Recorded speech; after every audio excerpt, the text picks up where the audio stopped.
The colony lay under a sky that was too quiet. Every night the people looked up, searching for a light that did not come.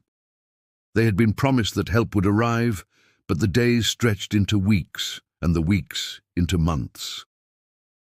The stars above burned bright, but to the colonists they felt like cold, distant watchers. The colony had once been full of hope. It was a new world, green with life and filled with promise. They had built homes, schools and farms. Children had run through the fields with laughter, but then the troubles began. The local storms became violent, tearing down crops and shelters. The food stores began to run low. Machines that were supposed to last decades began to fail. At first, they sent messages to the galaxy. Pleas for aid were broadcast across every channel they had. Distress beacons burned night and day. They thought someone, somewhere, would hear them. But only silence answered. The galaxy was vast, full of civilizations older and richer than their own. Yet none came. Families gathered in the evenings, whispering to each other that perhaps their calls had been lost, that maybe the signals had not reached the right ears. Others began to believe something darker, that the galaxy had heard their cries, but chosen to turn away. Among them was a boy named Elias. He was only 12, yet he carried eyes that seemed older. Each night he climbed the broken communication tower and stared at the sky. His mother would beg him to come down, but he always answered the same way. "I am waiting to see who answers." The people of the colony had once believed they were not alone. Now they began to wonder if they had been abandoned. Inside the command building, the leaders argued. Some said they should conserve power, stop wasting it on useless distress calls. Others said they should keep sending them until the last generator died. Captain Mara, the oldest officer left, spoke firmly. "If we stop calling, then we accept death. If we keep calling, there is still a chance someone will hear." Her voice was strong, but her eyes were tired. She had watched friends starve, watched children go hungry, and each day it became harder to stand tall. The colony was trapped in a cruel rhythm. Each sunrise brought new problems. Machines failing, water supplies running thin, illnesses spreading. Each night ended the same way, with people staring at the sky, praying for a signal, for a ship, for any sign of rescue. Elias sat by the tower one evening when he saw something strange. The stars flickered in a way he had never seen before. For a moment he thought it was his imagination, but then the flicker came again. His heart raced. He ran down to Captain Mara and pulled on her sleeve. "There was a light," he said breathlessly. "I saw it." Mara wanted to dismiss him. Too many people had seen what they wanted to see. Too many had imagined salvation in the endless silence. But there was something in the boy's eyes, something that carried the raw edge of truth. She followed him back to the tower. They stared at the sky together. Nothing, only the same cold lights. Mara sighed and began to turn away. But then, just as she moved, the flicker returned. A pulse, faint, almost invisible, but real. She froze. It was not a star. It was a signal. Her heart pounded in her chest. She rushed back to the command building and ordered the technicians to scan again to widen the search. At first, the machines picked up nothing but static. The room filled with silence, heavy and suffocating. Then one of the younger technicians gasped. "There!" he whispered, pointing at the screen. The monitor showed a faint wave, irregular but present. It was not strong, but it was there. Someone, somewhere, was listening. The room filled with a new energy. People leaned closer, hope lighting their faces. For months they had lived in despair, but now even a weak signal was enough to breathe life back into them. Elias smiled for the first time in weeks. "I told you," he whispered to himself. Captain Mara's hands shook as she steadied herself on the table. She knew what this meant. The galaxy had not answered them. But humanity, perhaps Humanity had heard. Outside, the wind howled across the barren fields, tearing at the broken shelters. Yet for the first time, the storm did not matter. Inside the command building, hope flickered like a fragile flame. The signal was faint, fragile, and far away. It could fade at any moment. But to the colony, it was more powerful than all the silence they had endured. It was proof they had not been completely forgotten. That night, no one slept. Families stayed awake, gathering in groups to whisper about the signal.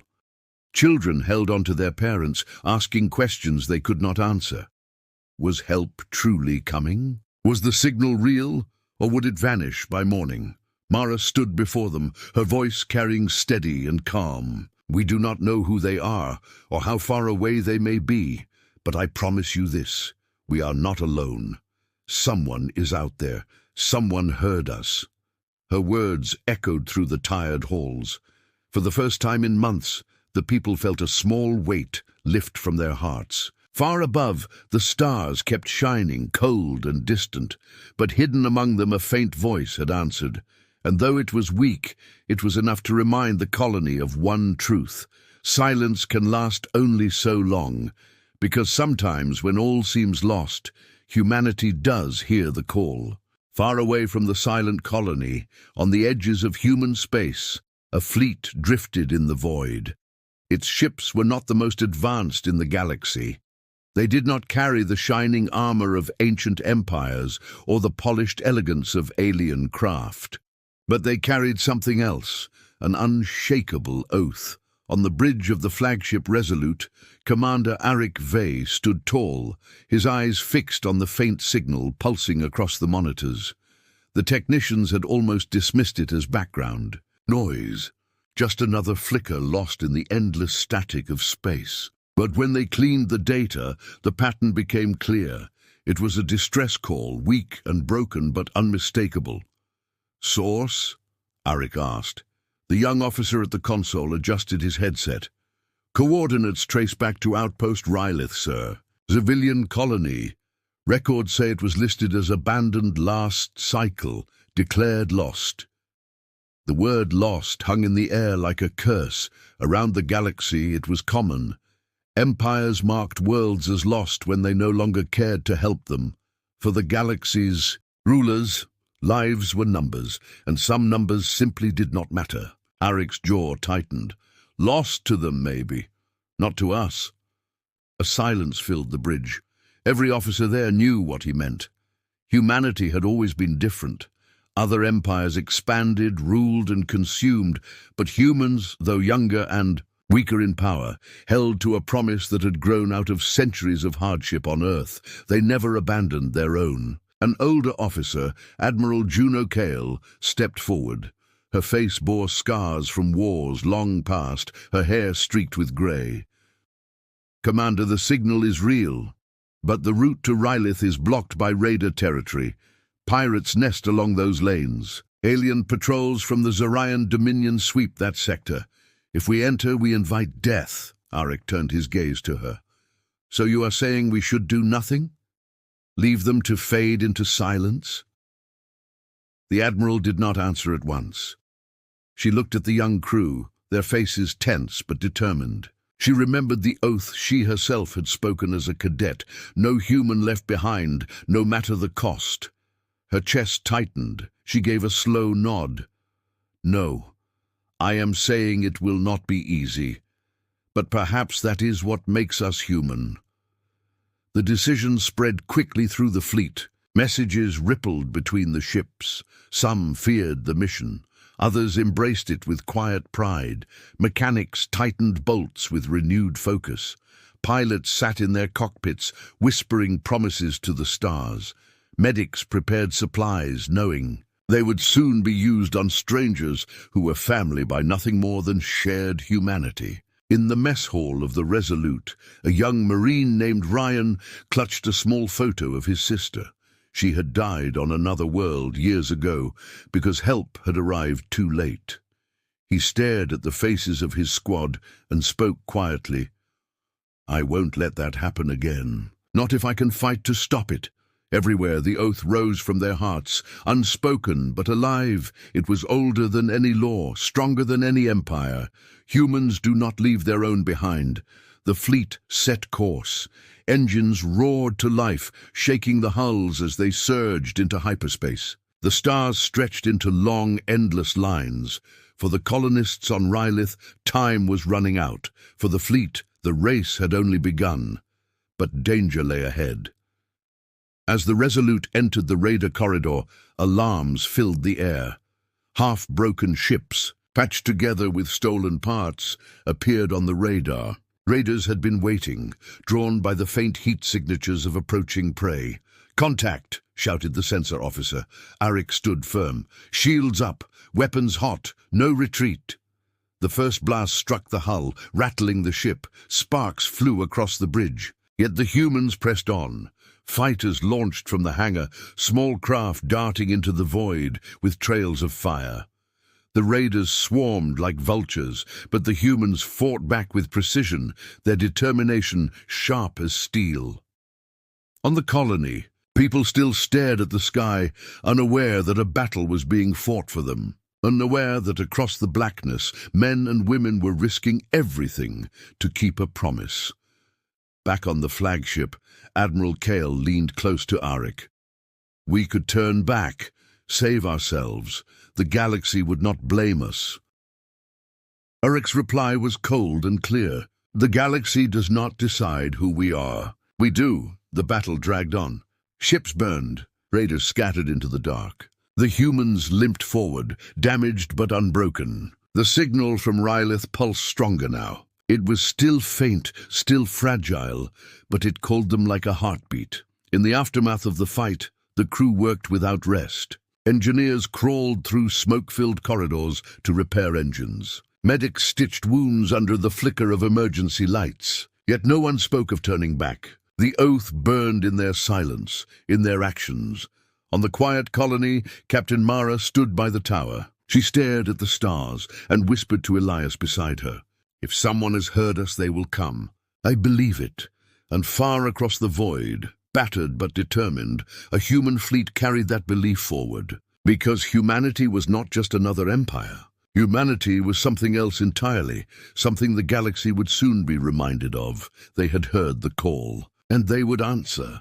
The human fleet pushed deeper into the void, their ships scarred from the raider ambush. Hulls bore blackened burns, and some engines rattled with every burst of thrust. Yet not a single ship turned back. The faint pulse of the colony's distress call grew stronger, guiding them like a distant beacon.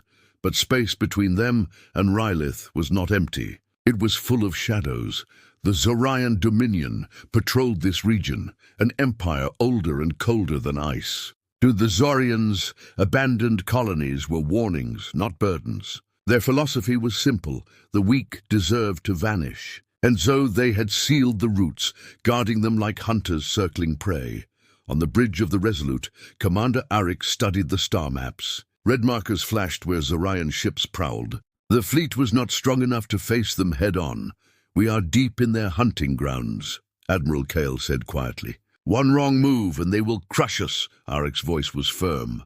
"Then we do not make a wrong move." The crew nodded, though unease hung in the air. Every officer knew what was at stake. If they were caught, there would be no mercy. The Zorians would tear the fleet apart and broadcast the wreckage as a warning to others who dared to defy them. In the lower decks, the Marines waited in silence, weapons ready but unused. Some sharpened blades out of habit, others closed their eyes in prayer. The engine's hum filled the halls, a reminder that every second forward was borrowed time.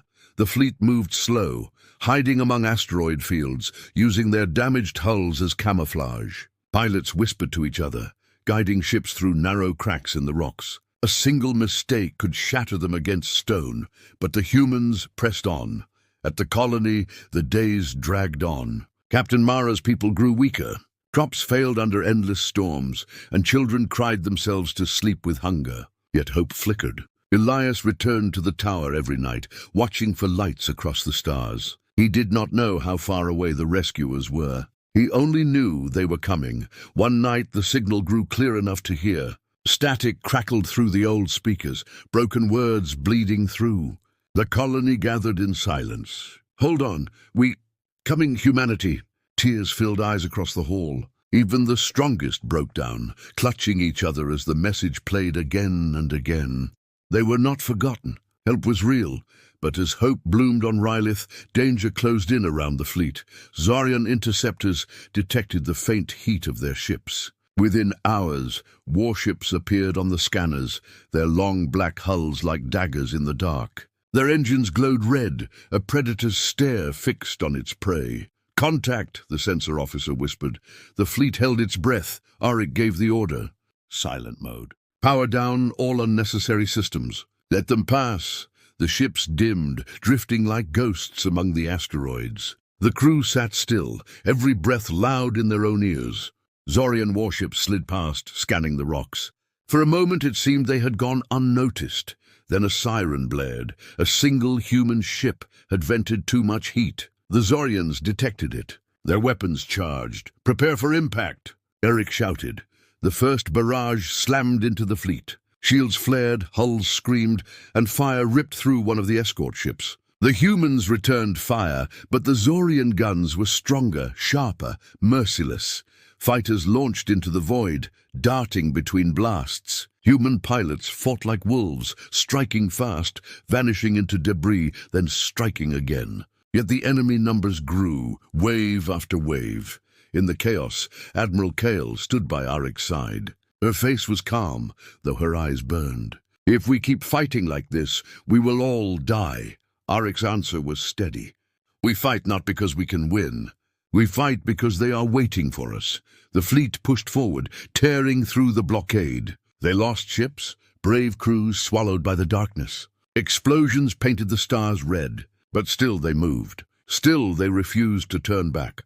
On the colony, Mara listened to the faint signal. The voice was clearer now, though broken by static. "We fight. We come. Hold on." Her people wept, torn between fear and hope.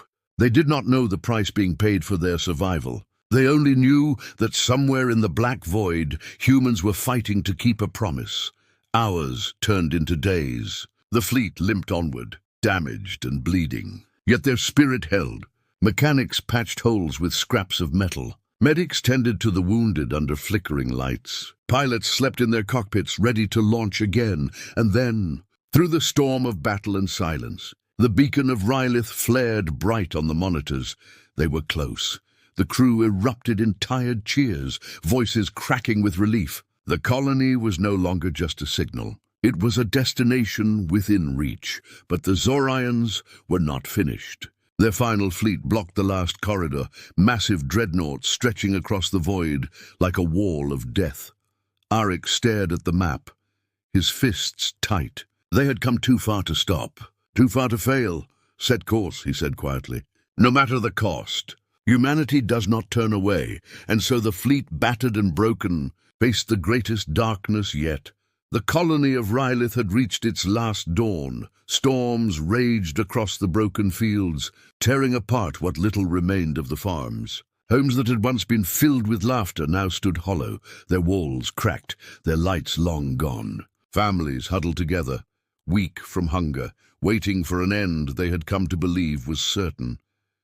Captain Mara stood by the old communication tower, her face pale with exhaustion. Elias clung to her side, eyes locked on the sky. Every night he had searched for lights among the stars, and every night he had been disappointed. But tonight, something in the air felt different. The signal was no longer faint, it was strong, steady, alive. Inside the command hall the speakers hissed with static, then crackled into words. "Hold, we are close. Humanity comes." Gasps filled the room. Mothers pulled children into their arms. Fathers gripped one another's shoulders. For months they had heard nothing but silence, and now voices of their own kind echoed through the walls. But even as hope surged, fear held them tight. Many whispered, "What if they do not make it? What if the galaxy crushes them before they reach us?" Mara silenced them with a raised hand. "Hope is not weakness," she said firmly. "It is what has kept us alive this long. If they are fighting to reach us, then we must believe they will succeed. Far above, the human fleet emerged from hyperspace, scarred and broken. Half their ships were gone, but those that remained carried the strength of every oath ever sworn. Before them, the last blockade loomed. Zorion dreadnoughts, vast as cities, drifted across the void. Their weapons gleamed with cruel precision, their shields glowing like dark suns. To the Zorians, the battle was already decided. Humanity would break like glass against their wall. On the bridge of the Resolute, Commander Arik stood at the center console. The crew waited for his command. Fear and fire mixed in their eyes. "This is the final barrier," he said. His voice was steady, though every word carried the weight of sacrifice. "If we fail here, the colony dies. If we succeed, they live. Remember who we are. Humanity does not abandon its own." The words moved through the fleet like lightning. Across every ship, men and women prepared for the charge. Engineers sealed cracks with their bare hands. Pilots kissed tokens of family waiting back home. Marines checked their rifles and whispered prayers. Then Arik gave the order. "All ships, forward." Engines roared. The fleet surged ahead. The Zorians opened fire. Their blasts tore through the void, scorching the darkness with burning light. Human shields flared, buckled, and shattered. Ships burst into flame, their fragments spinning into the abyss. Yet the humans did not stop. Fighters darted between the dreadnoughts, striking at weak points. Frigates rammed through enemy fire, sacrificing themselves to open paths. The Resolute shook with every hit, alarms screaming across the bridge. But Arik's gaze never wavered. "Push through," he shouted. "For them!"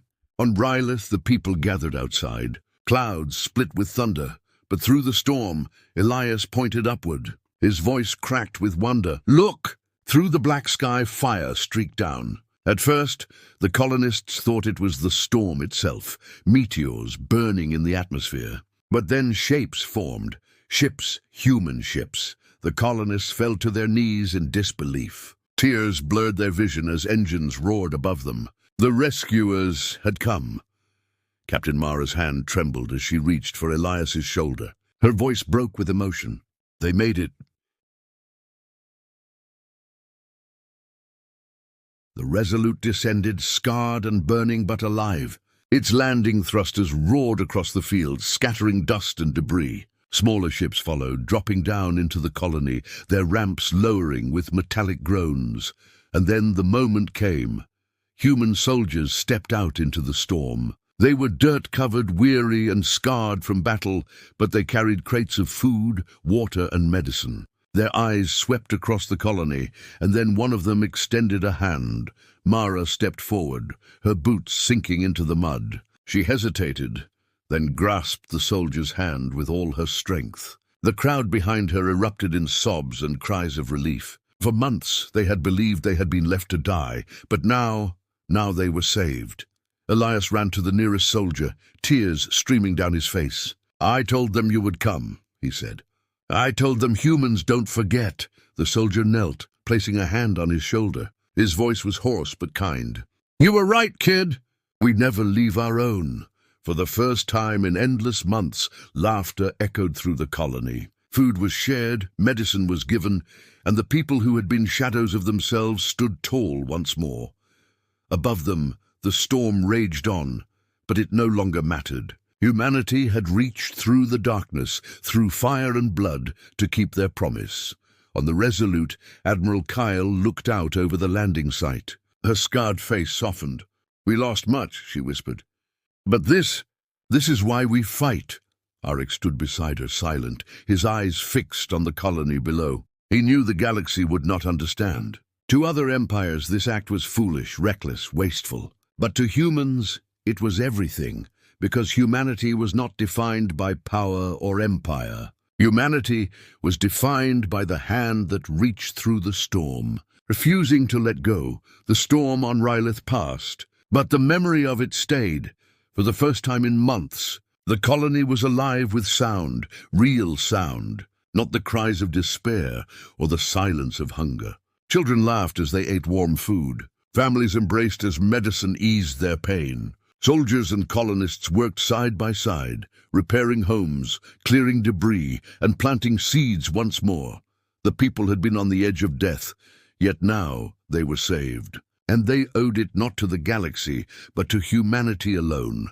Captain Mara stood at the heart of the colony, watching her people return to life. Her uniform hung loosely on her thin frame, her face lined with exhaustion, yet her eyes burned with gratitude. She had carried hope when hope had nearly died, and now she saw it reborn in every smile, every tear of relief. Elias followed the soldiers everywhere. To him they were heroes, giants who had crossed the void just to keep a promise. He asked them questions about their battles, their ships and their homes. But most of all he repeated the same words, "I knew you would come." I told everyone. I knew the soldiers never corrected him. They simply smiled and told him he was braver than many grown men they had known. But beyond the joy of rescue, shadows lingered. The Zorians had been humiliated. Their fleets had been broken. Their blockade shattered by a force the galaxy had thought too small to matter. News of the battle spread quickly, carried by spies, traders, and whispers in the dark. In the halls of power across the galaxy, rulers listened with unease. "The humans risked everything," one alien counselor said in disbelief. "For a single colony, they are reckless," another answered coldly. "Reckless and dangerous, yet not all saw it with fear." In quiet corners of the galaxy, oppressed peoples spoke the name of humanity with awe. Stories spread of how humans bled for those left behind, how they defied empires that measured lives in numbers. To them, humanity was not reckless. Humanity was hope. On the Resolute, Commander Arik stood before his weary crew. The ship bore scars deeper than steel, burned decks, shattered corridors, empty bunks where friends had once slept. The cost had been heavy, but he knew it had been worth it. He looked at their faces, tired but proud, and spoke. "We fought against darkness, against silence, against the cruelty of those who would abandon the weak. We did not fight for glory or for power or for empire. We fought for a promise, and we kept it. Let the galaxy remember that." The crew answered with silence, not out of doubt, but because words were too small. The oath was alive in their hearts. Admiral Kale stood beside him, her scarred hand resting on the console. "You know what this means," she said quietly. "The galaxy will never see us the same again," Arik nodded. "Good, let them see us as we are." Back on Rylith, Mara gathered the colonists and addressed them. "The galaxy turned its back on us. It left us to die. But humanity remembered. Humanity came. Do not forget this day. Carry it forward. Tell your children and their children after them. We are not alone, because we belong to something greater, something that will never leave us behind." Her voice carried through the crowd, strong and steady. The colonists raised their hands, shouting in unison, "Never abandoned!" The words echoed across the ruined fields, carried into the night sky, as though the stars themselves were listening. In the days that followed, the humans prepared to escort the colonists away from Rylith. The world had been broken too deeply to restore, but its people were alive, and their story would live on.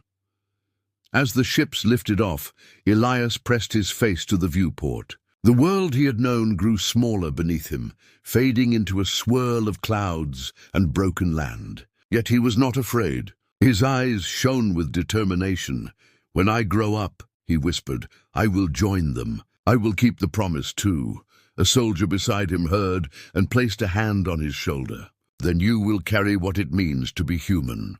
Far across the galaxy, the story spread. It grew in markets, in taverns, in quiet villages on forgotten worlds. Aliens repeated the tale in hushed voices.